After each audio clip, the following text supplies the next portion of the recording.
പ്രിയമുള്ളവരെ, ജീവിതത്തിൽ എത്ര മറക്കാൻ ശ്രമിച്ചിട്ടും മറക്കാൻ കഴിയാത്ത, എപ്പോഴും മനസ്സിനെ അലട്ടിക്കൊണ്ടിരിക്കുന്ന ഒരു അനുഭവമാണ് ഒരിക്കലൊരു തണൽ മന്ദിരത്തിലൊരു പ്രഭാഷണത്തിന് പോയപ്പോൾ പരിപാടി കഴിഞ്ഞ് തിരിച്ചു പോരുന്ന വഴിയിൽ സംഘാടകർ സൂചിപ്പിച്ചു, ഏതാനും അന്തേവാസികൾക്ക് ഈ പ്രോഗ്രാമിൻ്റെ ഭാഗമാകാൻ കഴിഞ്ഞിട്ടില്ല. കാരണം അവർ ശയ്യാവലംബികളായി അവരുടെ കിടക്കയിൽ രോഗികളായി കിടക്കുകയാണ്. അവരിലേക്കൊന്ന് പോയി കണ്ട് തിരിച്ചു പോരാം, അവർ കൂടി കണ്ടെങ്കിൽ അവർക്ക് സന്തോഷമാകുമെന്ന് പറഞ്ഞപ്പോൾ വളരെ ആവേശത്തോടു കൂടി അവരെ കാണാനുള്ള ആഗ്രഹത്തോടെ ആ റൂമിനുള്ളിലേക്ക് കയറുകയാണ്. ഞാൻ ആ വാതിൽ ഉള്ളിലേക്ക് കടക്കുന്ന സമയത്ത് അവിടെ ഒരു അരികിലെ ബെഡിൽ പൈപ്പിട്ട് കിടക്കുന്ന ആ പാവം മനുഷ്യൻ എന്നെ കണ്ടപ്പോൾ മെല്ലെ തല ഉയർത്തി പൊങ്ങാൻ ശ്രമിച്ചു. അടുത്തിരിക്കുന്ന പരിചാരകൻ അയാളെ അമർത്തി അവിടെ തന്നെ കടത്തി. വീണ്ടും ഞാൻ എൻ്റെ മുഖം കാണുന്ന മാതിരി അദ്ദേഹം വീണ്ടും ഇങ്ങനെ തല ഉയർത്തുകയാണ്. വീണ്ടും ആ മനുഷ്യൻ നെഞ്ചത്തമർത്തി അവിടെ കിടത്തി. ഞാൻ ഓടിച്ചെന്ന് ആ മനുഷ്യൻ്റെ കയ്യിൽ പിടിച്ച് അമർത്തി അവിടെ കിടക്കുമ്പോൾ കണ്ണിൽ നിന്ന് കണ്ണുനീരിങ്ങനെ പൊടിയുന്നു. കരയുന്ന മനുഷ്യനെ കണ്ട് കൈയിടിച്ച് ഞാൻ നെഞ്ചത്തൊക്കെ ചേർത്ത് വെച്ചിട്ട് ചോദിച്ചു, വല്യപ്പക്ക് എന്താണ് പറ്റിയത്? എന്താണ് നിങ്ങളുടെ പ്രശ്നം? എന്നെ കണ്ടപ്പോൾ നിങ്ങൾ എന്തിനാണ് എഴുന്നേൽക്കാൻ ശ്രമിച്ചത്? ആ മനുഷ്യൻ എന്നോട് പറഞ്ഞ ഒരു വളരെ വേദനിക്കുന്നൊരു വാക്ക്, മോൻ അവിടെ കയറി വരുമ്പോൾ ഞാൻ വിചാരിച്ചു എൻ്റെ ഇളയ മോനാണ് കയറി വരുന്നതെന്ന്. അടുത്തേക്ക് എത്തിയപ്പോഴാണ് അല്ല എന്ന് എനിക്ക് തോന്നിയത്. എൻ്റെ കണ്ണുകൾ നിറഞ്ഞത് അല്ല എന്ന് തിരിച്ചറിഞ്ഞപ്പോഴാണ്. പ്രിയപ്പെട്ടവരെ, ഞാൻ നിങ്ങളിൽ എന്ന പോലെ ഒരു ചെറുപ്പക്കാരൻ്റെ കൗശലത്തോടെ ഞാൻ ആ മനുഷ്യനോട് ചോദിച്ചു, നിങ്ങൾക്ക് എന്തിൻ്റെ കുറവാണ് ഇവിടെയുള്ളത്? എല്ലാവരും സ്നേഹത്തോടെ പൊന്നുപോലെ നിങ്ങളെ നോക്കുന്നുണ്ട്. അങ്ങനെ നിങ്ങളുടെ സ്നേഹം തിരിച്ചറിയാത്ത, നിങ്ങളെ പരിരക്ഷിക്കാത്ത ആ മകനെ ഇപ്പോഴും നിങ്ങൾ ഓർത്തു നിൽക്കുകയാണോ? അവന് നിങ്ങളുടെ ശാപം ഉണ്ടാവില്ലേ എന്ന് പറഞ്ഞപ്പം എൻ്റെ വായിലേക്ക് അദ്ദേഹത്തിൻ്റെ കൈ ചേർത്തിങ്ങനെ പൊക്കി പിടിച്ചിട്ട് അദ്ദേഹം ഇങ്ങനെ സൂചന കാണിച്ചു, നിങ്ങൾ അങ്ങനെ പറയല്ലേ. എന്നിട്ട് ആ മനുഷ്യൻ പറയാണ്, അവരുടെ അറിവില്ലായ്മ കൊണ്ടാണ് മക്കൾ അങ്ങനെ ചെയ്തത്. എന്നെങ്കിലും ഒരു ദിവസം അവരെന്നെ കൂട്ടാൻ വരാതിരിക്കില്ല. പക്ഷെ എൻ്റെ മക്കളെ ശപിക്കരുത്, എൻ്റെ മക്കൾക്കൊരു കുറവ് വരരുത്. പ്രിയപ്പെട്ടവരെ, ജീവിതത്തിൽ ഒരുപാട് ഉയരങ്ങളിൽ മനുഷ്യൻ വളർന്നു പൊങ്ങുമ്പോഴും അവൻ്റെ ജീവിതത്തിലെ വിജയത്തിൻ്റെ ഒരു പ്രധാനപ്പെട്ട കാരണക്കാർ സ്വന്തം മാതാപിതാക്കളാണ്. ആ മാതാപിതാക്കൾ അവരുടെ ജീവിതത്തിൻ്റെ സായാഹ്നത്തിൽ നമുക്കൊരു ഭാരമാവുകയും പുറംകാലുകൊണ്ട് ചവിട്ടിയെറിഞ്ഞ് ഇത്തരം തണൽ മന്ദിരങ്ങളിലേക്ക് അവർ ചെന്നെത്തിപ്പെടുകയും ചെയ്യുന്ന സാഹചര്യം എത്ര ദയനീയമാണ്. ജീവിതത്തിലൊരു വലിയ നേട്ടമുണ്ടായ സമയത്ത് എൻ്റെ നീലഗിരി കോളേജ് ക്യാമ്പസിലെ ചില കുട്ടികൾ വന്നിട്ട് അടുത്തു നിന്ന് പറഞ്ഞു, നമുക്കൊരു വൃദ്ധസദനത്തിൽ പോയി അല്ലെങ്കിൽ തണൽ മന്ദിരത്തിൽ പോയി ഒന്ന് ഭക്ഷണം കൊടുത്തൂടെ സാർ, സന്തോഷം പങ്കുവെക്കാൻ.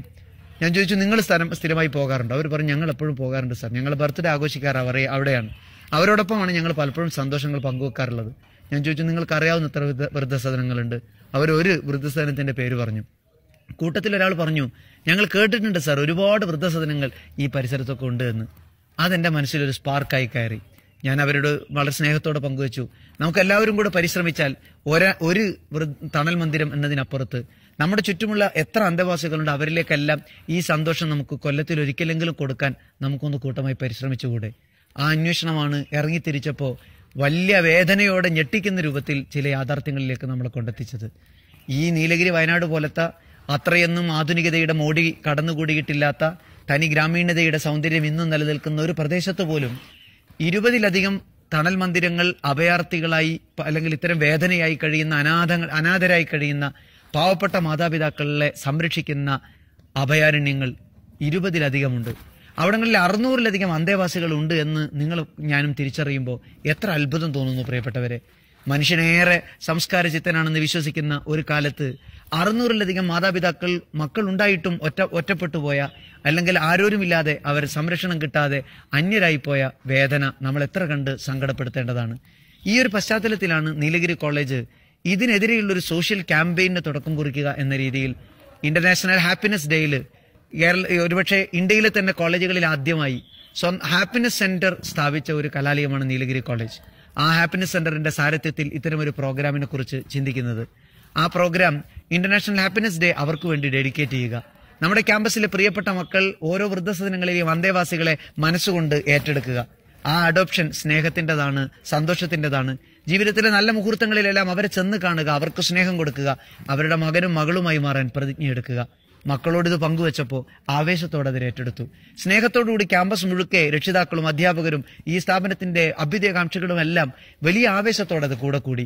സമാന മനസ്കരായ ലോകത്തിന്റെ നാനാ ദിക്കുകളിലുള്ളവരെല്ലാം ആശയങ്ങൾ കൊണ്ട് ഇതിനെ ശക്തിപ്പെടുത്തി. മാർച്ച് 20 ഒരു ചരിത്രമാകാൻ പോവുകയാണ്. അവരെല്ലാവരും ഈ ക്യാമ്പസിൽ വരികയാണ്.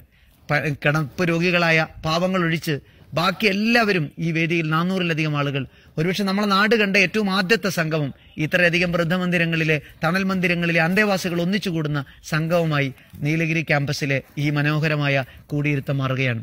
അവർ വരുന്നത് സഹതാപം ഏറ്റുവാങ്ങാനല്ല, അവർ വരുന്നത് വലിയ ആവേശത്തോടുകൂടി അവർക്കിടയിൽ ചില മത്സരങ്ങൾ പങ്കുവെക്കുകയും ഒരു കലോത്സവത്തിന് സ്കൂൾ കുട്ടികൾ പോകുന്നത് പോലെ പാട്ടും അനുഭവങ്ങളും കഥ പറച്ചിലുകളും ഒക്കെ മത്സരിക്കുന്നതിന് വേണ്ടി പ്രാക്ടീസ് ചെയ്ത് റിഹേഴ്സൽ കഴിഞ്ഞ് ആ മത്സരത്തിന് ഒരുങ്ങിയാണ് അവരെ ഞങ്ങൾ കൊണ്ടുവരുന്നത്. അവർ വരുന്നത് ഏതെങ്കിലും ഒരു സ്ഥാപനത്തിന്റെ അല്ലെങ്കിൽ നമ്മുടെ കോളേജിന്റെ ബസ്സിൽ ഒരു അന്തേവാസിയായിട്ടല്ല. അവർ വരുന്നത് ക്യാമ്പസിൽ നിന്ന് ടൂർ പോകുന്നത് പോലെ നല്ല ലക്ഷറിയസ് വാഹനങ്ങളിൽ, ടൂറിസ്റ്റ് ബസ്സുകളിൽ അവരെ കൂട്ടിക്കൊണ്ടുവരികയാണ് കലാകാരന്മാരുടെ സാന്നിധ്യത്തിൽ. ഈ ക്യാമ്പസിൽ വന്ന് അവരെ സ്നേഹപൂർവ്വം സ്വീകരിച്ച് അവരോടൊപ്പം ഇരുന്ന് അവർക്ക് ഭക്ഷണം കൊടുത്ത് അവർക്ക് സ്നേഹം കൊടുത്ത് അവരുടെ ചാരത്ത് ഓരോ കുഞ്ഞുങ്ങളും അമ്മ അച്ഛ എന്ന് വിളിച്ച് സ്നേഹത്തോടെ ആ വല്യമ്മയുടെയും വല്യച്ഛന്റെയും കൂടെ ഇരുന്ന് സ്നേഹം പങ്കുവെച്ചുകൊണ്ട് ഒരു ദിവസം അങ്ങനെ ആഘോഷിക്കാൻ തീരുമാനിച്ചിരിക്കുകയാണ്. അവർക്കൊരു ദിവസം മതിയാകില്ല. തുടർന്ന് അങ്ങോട്ടും എത്രത്തോളം അവർക്ക് സ്നേഹം കൊടുക്കാൻ പറ്റുമോ അത്രയും വലിയ ഉത്തരവാദിത്തം നമ്മൾ ഓരോരുത്തരും ഏറ്റെടുക്കണമെന്നുണ്ട്. അതിനേക്കാളെല്ലാം ഉപരി ഈ സന്ദേശം ലോകം മുഴുക്കെ വ്യാപിക്കണം, എല്ലാവരും ഏറ്റെടുക്കണം. ഇനി ഒരു രക്ഷിതാവിനും ഈ അവസ്ഥ വരരുത്. കഴിഞ്ഞ 5 വർഷക്കാലത്തിനിടയിൽ അംഗസംഖ്യ കൊണ്ട് 60% വർധനവ് എന്ന് കേൾക്കുമ്പോൾ എത്ര സങ്കടപ്പെടുത്തുന്നതാണ്. നാളെ നമ്മൾക്കും നമ്മുടെ കുടുംബങ്ങൾക്കും വരാവുന്നൊരു വേദനയാണിത്. അതിനു മുമ്പേ നമ്മൾ ഒരുങ്ങി ഇറങ്ങേണ്ടതുണ്ട്. ഈ രക്ഷിതാക്കൾക്ക് സ്നേഹം കൊടുക്കേണ്ടതുണ്ട്. അവരോടൊപ്പം ഒരുമിച്ച് കൂടാൻ മാർച്ച് 20 നിങ്ങളൊക്കെ ഉണ്ടാവണം. സ്നേഹത്തോടുകൂടി പങ്കെടുക്കണം. പ്രോഗ്രാം കൊണ്ട് നമ്മൾ ആഗ്രഹിക്കുന്നതും പ്രാർത്ഥനയും അതാണ്. ഈ പാവങ്ങൾക്ക് സന്തോഷിക്കാൻ മനസ്സും ഹൃദയവും അവരുടെ വയറും നിറച്ച് സന്തോഷത്തോടെ പിരിഞ്ഞു പോകാൻ കഴിയണം. അവരൊരുപാട് ആവശ്യങ്ങൾ നമ്മളോട് പങ്കുവച്ചിട്ടുണ്ട്. സ്ഥാപനങ്ങൾക്ക് ആവശ്യമുള്ളത്, അവർക്ക് ആവശ്യമുള്ളത് ഒക്കെ കൈനിറയെ സമ്മാനങ്ങളുമായി അവരെ പറഞ്ഞു വിടണം. സ്നേഹത്തോടുകൂടി അവരെ യാത്രയാക്കണം. കൂടെ അവർക്ക് എപ്പോഴും നമ്മളുണ്ട്, നിങ്ങൾ ഒറ്റക്കല്ല എന്നവരെ ബോധ്യപ്പെടുത്തിക്കൊണ്ടേയിരിക്കണം.